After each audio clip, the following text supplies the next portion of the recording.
मित्रों, भगवान श्री कृष्ण के महान भक्तों में नरसी मेहता का नाम जरूर लिया जाता है। उनकी भक्ति के साथ ही दानी स्वभाव के कारण भी वे बहुत प्रसिद्ध हैं।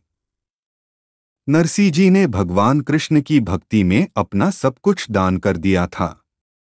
मान्यता है कि इस महान भक्त के वश में होकर ही कृष्ण ने नानी बाई का मायरा भरा था।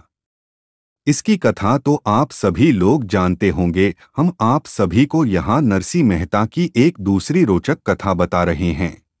इस कथा के अनुसार नरसी जी अपना सब कुछ दान करने के बाद जब साधु संतों के साथ तीर्थ यात्रा कर रहे थे तो उनकी मुलाकात कुछ याचकों से हुई।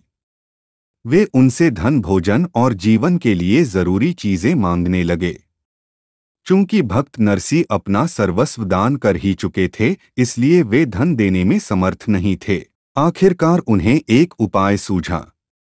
वे एक साहूकार के पास गए और अपनी मूंछ का एक बाल उसके पास गिरवी रखाए।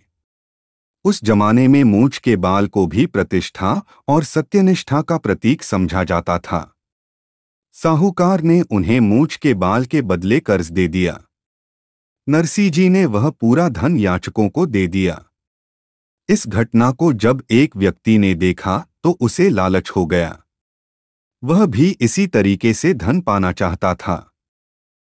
मौका देखकर वह उसी साहूकार के पास गया और बोला, मुझे भी मूंछ के बाल के बदले उतना ही धन दे दीजिए जितना कि आपने नरसी को दिया था।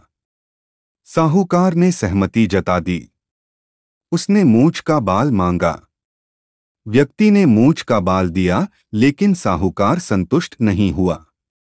उसने कहा, ये बाल सीधा नहीं है, इसमें अमुक कमी है, कोई दूसरा दीजिए।